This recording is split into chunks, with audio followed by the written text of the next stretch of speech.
Christianity میں، عیسائیت میں اس کو دا لاسٹ سپر، یعنی آخری کھانا، آخری ڈنر، اس کی پوری پینٹنگز ہوتی ہیں اور اس کو سیلیبریٹ کیا جاتا ہے، لیکن اس میں یہ بات نہیں بتائی جاتی کہ یہ آیات، وہ تو سپر لگتا ہے کہ بڑی خوشی خوشی سارے بیٹھے ہوئے تھے، لیکن جو خبرداری کی تھی وہ قرآن نے جو باتیں عیسائیت بھول گئی، جو باتیں تورات بھول گئی یا بھلا دی گئیں، ان کی یاد دہانی دوبارہ کرائی ہے۔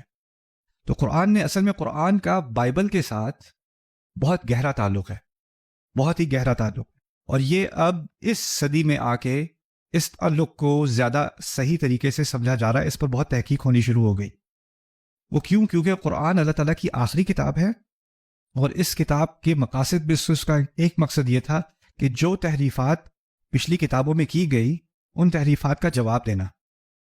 جو مغربی تہذیب ہے نا، انہوں نے بھی قرآن کا مطالعہ کیا ہے، اور وہ بائبل کو تو صدیوں سے جانتے ہیں ہم سے پہلے، لیکن بعد میں جب انہوں نے قرآن کا مطالعہ کیا تو ان کو بھی نظر آیا کہ قرآن بھی ابراہیم کی بات کر رہا ہے، بائبل میں بھی ابراہیم ہے، قرآن بھی نوح کی بات کر رہا ہے، بائبل میں بھی نوح ہے نا۔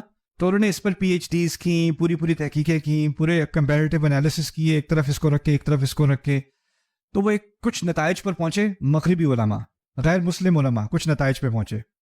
ان کے نتائج یہ ہیں کہ جو قرآن میں بات ہو رہی ہے نا، یہ اصل میں اس شخص محمد صلی اللہ علیہ وسلم، ہم تو صلی اللہ علیہ وسلم کہیں گے، یا جنہوں نے بھی قرآن لکھا، یہ کافر کی زبان میں کہہ رہا ہوں، جنہوں نے بھی یہ قرآن لکھا انہوں نے بری کاپی کی، ان کو کچھ قصہ سمجھ نہیں آیا، کچھ حصہ یہاں سے لیا وہاں سے لیا، گٹھ جوڑ کے بنا دیا۔ جو بائبل کا قصہ ہے وہ صحیح طرح سے کاپی نہیں کیا قرآن نے، کیونکہ قرآن کے ابراہیم کے واقعے میں اور بائبل کے ابراہیم کے واقعے میں فرق ہے کہ نہیں ہے؟ تو ان کے دماغ میں کیا ہے کہ تاریخی زیادہ صحیح ریکارڈ کس کا ہے؟ بائبل کا۔ تو قرآن نے اس سے اختلاف کیا، تو قرآن کے لکھنے والوں کو کچھ غلطی ہو گئی ہوگی، ان کو صحیح طرح سے ان کا حافظہ نہیں تھا، تو انہوں نے اپنی طرف سے بھی کچھ بیچ میں ڈال دیا۔ یہ ان کا پہلا رسپانس تھا قرآن کے معاملے میں۔ لیکن پچھلے 20-30 سال میں مغربی تہذیب میں، مغربی علماء میں بھی ایک بہت بڑی تبدیلی آئی ہے، بہت بڑی۔ اب ان کا جائزہ یہ ہے کہ قرآن نے جان بوجھ کر بائبل کی کہانیوں کو نئے سرے سے بتایا ہے، جان بوجھ کر۔ یعنی اب وہ اہل ایمان کے قریب آ گئے ہیں، وہ بھی مان رہے ہیں کہ قرآن نے غلطی نہیں کی، جان بوجھ کر اس بات کا یہاں جواب دیا جا رہا ہے، اس بات کا وہاں جواب دیا جا رہا ہے۔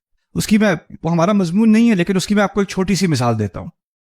قرآن سے پہلے بائبل میں عیسیٰ علیہ السلام کے بارے میں، ان کی سیرت میں متعدد مقامات پر ایک ہی بات کہی گئی ہے کہ وہ جب اپنی والدہ سے بات کرتے تھے نا، والدہ کا کیا نام ہے؟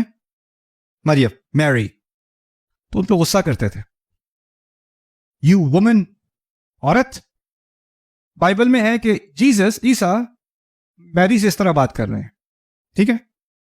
اب قرآن نے انبیاء کے بارے میں بات کرتے ہوئے جب عیسیٰ علیہ السلام کے بارے میں بات کی تو اس میں ایک چھوٹی سی کلام کا اضافہ ہے۔ آپ سوچو، وَبَرًّا بِوَالِدَتِي وَلَمْ أَكُنْ جَبَّارًا عَصِيًّا، مجھے اپنی ماں کے ساتھ اچھا بنایا اس نے۔ اللہ تعالیٰ قرآن میں کہہ رہے ہیں عیسیٰ کی زبان سے علیہ السلام، مجھے اس نے اپنی ماں کے ساتھ اچھا بنایا۔ یہ کس بات کا جواب ہے؟ وہ صدیوں سے جو جھوٹ بولا جا رہا ہے عیسیٰ علیہ السلام کے خلاف، اس کا ایک چھوٹی سی آیت میں جواب دے دیا۔ کوئی بائبل کا اسکالر ہوگا، وہ کہے گا ہے یہ کیا، یہ کہاں سے؟ تو یہ ایک بہت جان بوجھ کر اس اتنی بڑی غلطی کا جواب دیا جا رہا ہے، اور اس کی سینکڑوں مثالیں ہیں قرآن میں۔ کہ قرآن ایک مختصر سی تعبیر استعمال کرے گا، اور جو بائبل کے علماء اور ان کی تاریخ میں جو تحریفات ہیں نا، ان کا ایک چھوٹے سے کامنٹ سے اس پہ پورا تبصرہ ہو جائے گا، اس کی پوری نفی ہو جائے گی، ٹھیک ہے۔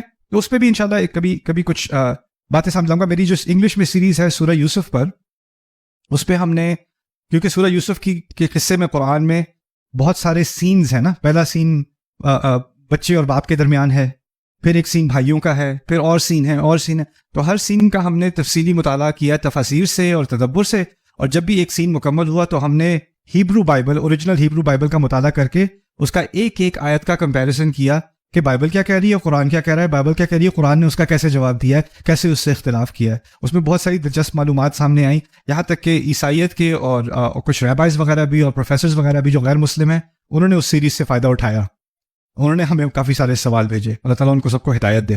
اوکے۔